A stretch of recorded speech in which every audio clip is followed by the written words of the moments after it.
Banki Nkuru y'u Rwanda iherutse kugaragaza ko umutungo w'amabanki n'ibigo by'imari iciriritse wiyongereye. Nko mu mabanki umutungo wayo wazamutse kuri 23.6%, naho ku bigo by'imari iciriritse uzamuka kuri 14.6%. Beneri igaragaza ko umubare w'ababitsa mu bigo by'imari nawo wiyongereye. Aha niho abasesengura iby'ubukungu bahera bagaragaza ko COVID-19 yatumye umubare munini w'abaturage bahitamo kubitsa amafaranga yabo mu bigo by'imari abari bayafite bayagumishamo kuko hari ubwoba bwo kutizera ko icyorezo cya COVID kizarangira vuba. Aba bagasanga leta ikwiye guhangana n'icyorezo icyarimwe ari nako ishyiraho uburyo butuma abantu batinyuka gukoresha amafaranga bafite mu bigo by'imari. Strato Habyarimana, impuguke mu bukungu, arabisobanura.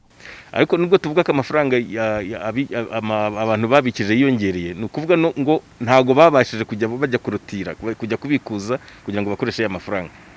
Amafaranga barekeye kuri banke ni menshi. Bishatse kuvuga iki? Bishatse kuvuga yuko nyine nta kintu cyashowe mu bijyanye n'ishoramari. Ni ukuvuga ngo bagize ubwoba nyine business ntizakora. Ikintu cyiza nuko iyo abantu bizigamira bigira ingaruka nziza ku gihugu, iyo bizigamiye bidatewe n'ibyo bibazo baba barimo. Ikintu mbona cyihutirwa nyine gukomeza guhangana na COVID kugira ngo ibintu biveho, nabwo abantu bafite bwo kuba bashora amafaranga yabo mu bintu by'ubucuruzi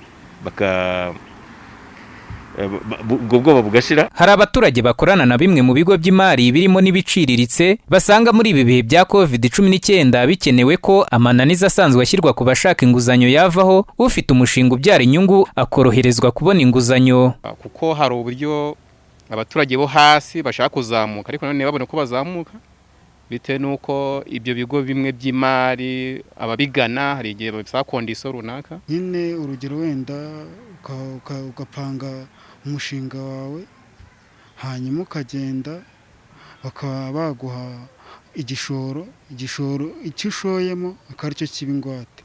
Niba hari impungenge z'uko COVID-19 izatuma benshi mu bafite amafaranga bayarekera ku makonti yabo kandi bikagira ingaruka ku bukungu, byatumye mbaza Nkurange Mable uyobora ihuriro ry'ibigo by'imari iciriritse Amiri icyo bakora ku kibazo nk'iki. Icyo twishimira nuko kugeza uyu munsi ari abagana ibigo by'imari babitsa bazigama barahari, ari n'ababigana bafite imishinga bashaka gushyira mu bikorwa basabizanya nabo barahari, bigatuma rero uruhare rw'ibigo by'imari iciriritse mu kuba umuhuza wabo bazanye amafaranga n'abandi bayakeneye, icyo bita financial intermediation, uruhare rw'ibigo by'imari rukomeza kugenda neza n'ubukungu bugakomeza kuzamuka. Uko biri kose u Rwanda rwishimira ko nubwo COVID-19 yashegeshe ibyiciro binyuranye by'ubukungu bw'igihugu, ariko kandi ngo urwego rw'imari kugeza ubu ruhagaze neza nk'uko John Rwangombwa, guverineri wa Banki Nkuru y'u Rwanda, abisobanura.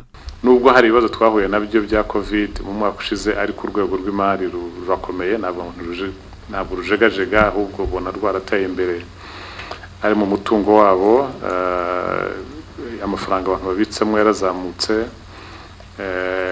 Ibipimo dukurikirana by'imari shingiro baba bafite n'amafaranga bakoresha mu kwishyura abakiriya babo cyangwa gutanga imyenda ibikenewe nabyo bihagaze neza. So nta mpungenge biduteye. Mu gihembwe cya mbere cy'uyu mwaka wa 2021 bibarwa ko muri rusange umutungo w'ibigo bikubiye mu rwego rw'imari wazamutse ku gipimo cya 22.5% ugereranyije n'igihembwe nk'iki cy'umwaka ushize wa 2020 aho wari wazamutse ku gipimo cya 14.5%. Daniel Hakizimana, Flash TV.